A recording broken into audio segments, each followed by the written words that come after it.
India, सच सबसे पहले सबसे तेज।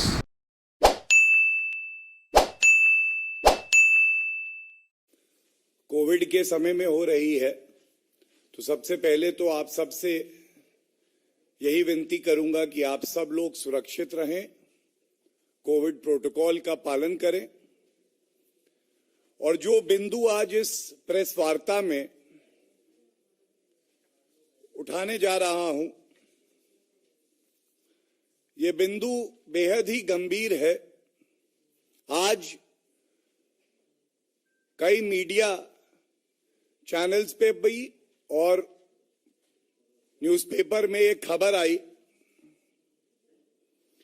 और ये खबर कुछ बड़े सवाल खड़े करती है। ये खबर है कि संजय भंडारी, जो कि हम सब जानते हैं रॉबर्ट वाड्रा के बड़े घनिष्ठ मित्र हैं। ये कहना भी गलत नहीं होगा कि दो जिस्म एक जान है।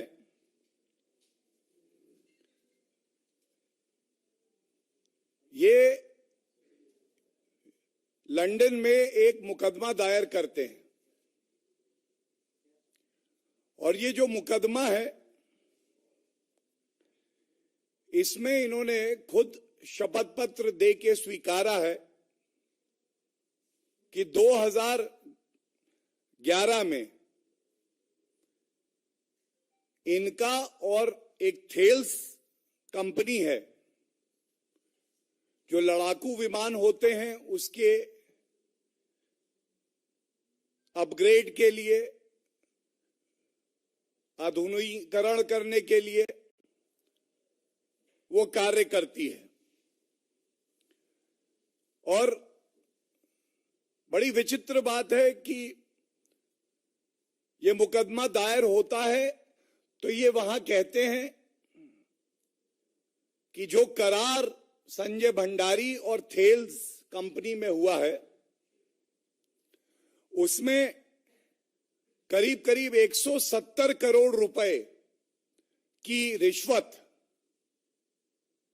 संजय भंडारी को मिलनी थी, और जो तथ्य सामने आए हैं उसमें 75 करोड़ इन्हें मिल गए हैं यूपीए सरकार के समय में, और करीब 90 से 95 करोड़ वो रिश्वत इन्हें नहीं मिली है।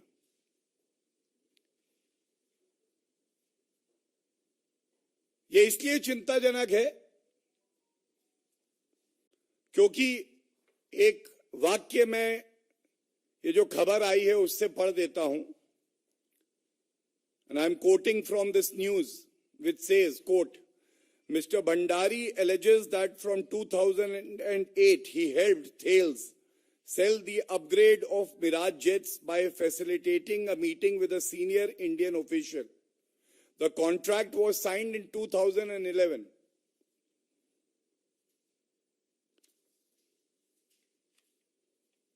ये सर्वविदित है कि भारतीय जनता पार्टी की सरकार आई, श्री नरेंद्र मोदी जी के नेतृत्व में रक्षा सौदे हुए, ये गवर्नमेंट टू गवर्नमेंट डील हुई, and the NDA BJP government has a policy of zero tolerance for corruption. लेकिन इस न्यूज के आने के बाद अब ये पता चल गया है, कहीं भी भ्रष्टाचार है तो कांग्रेस पार्टी का तार है। कहीं भी भ्रष्टाचार है तो कांग्रेस पार्टी का तार है। और ये जो ब्रोकर कमीशन खोरी का कल्चर है, ये कांग्रेस पार्टी में ऐसी व्यवस्था बनी हुई थी कि वो रक्षा सौदों में भी कमीशन खोरी करते थे। भ्रष्टाचार यूपीए कांग्रेस सरकार में कूट कूट के भरा हुआ है।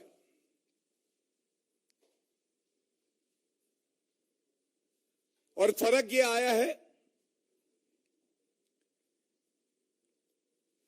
कि हम सब जानते हैं ये जो संजय भंडारी हैं,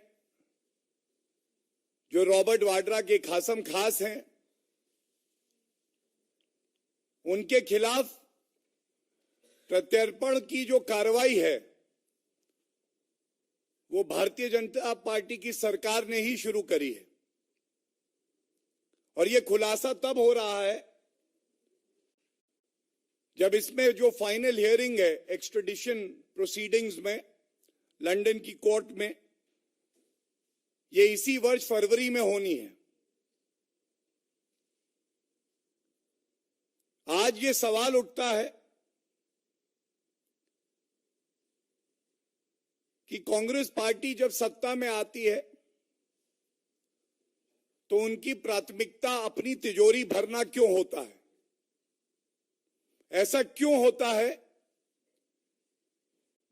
कि जवान हमारे बुलेट प्रूफ जैकेट मांग रहे होते हैं तो ये वीवीआईपी चॉपर खरीद रहे होते हैं?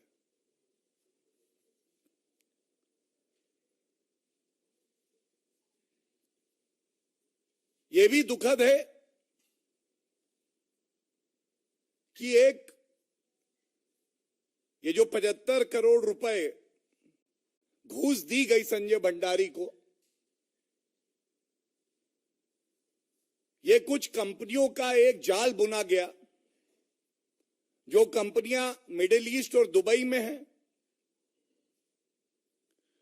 थेल्स पेमेंट करती है इन कंपनियों को और उसके बाद संजय भंडारी के कहने पे एक और शेल कंपनी को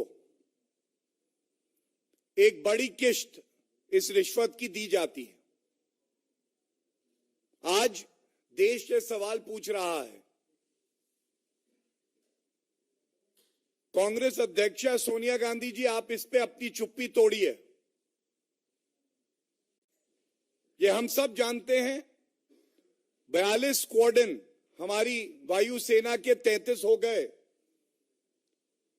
10 साल कांग्रेस पार्टी की सरकार रही, लड़ाकू विमान नहीं आए। अगर विमानों का आधुनिकीकरण होना था तो उसमें भी रिश्वतखोरी, कमीशन ली जा रही थी। और ये सौदा 2.4 बिलियन यूरोज, लगभग 18 से 20 हजार करोड़ रुपए का था। 2011 में ये जो करार हुआ, ये करार इसलिए संभव था कि जो देश की जड़ों में दीमक का काम करते हैं, देश को खोखला करने का काम करते हैं, उनके रिश्ते गांधी परिवार से होते हैं।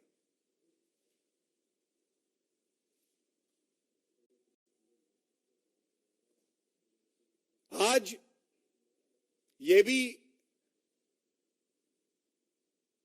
पूछना जरूरी है कि प्रियंका वाड्रा गांधी जी चुनाव प्रचार कर रही हैं, आप सार्वजनिक जीवन में हैं, क्या आपको सामने आकर इस पे स्पष्टीकरण नहीं देना चाहिए?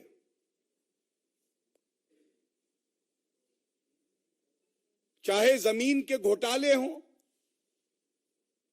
राजस्थान में, हरियाणा में जब कांग्रेस की सरकार रही तब भी रॉबर्ट वाड्रा और संजय भंडारी का नाम आया। और पुनः इस बार हमारे देश की सेना को कमजोर करने का काम किसी ने किया तो वो गांधी परिवार ने किया।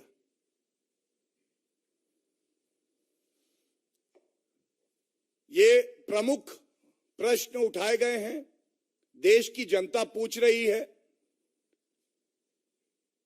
और हमें पूरी उम्मीद है कि राष्ट्र हित में,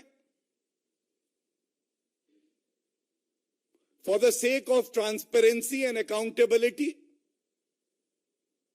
Sonia Gandhi ji, Rahul Gandhi and Priyanka Vadra Gandhi will respond to these questions.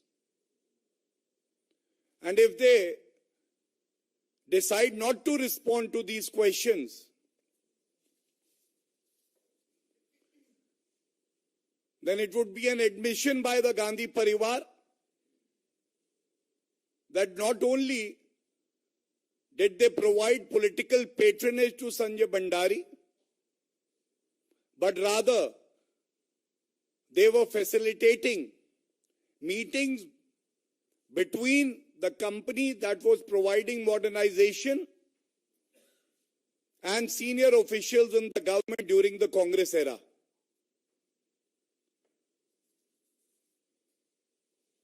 Thank you so much. Thank you for coming. And I'm sure that this serious matter pertaining to national security and our armed forces will get serious attention and coverage which it deserves. Thank you. Thank you.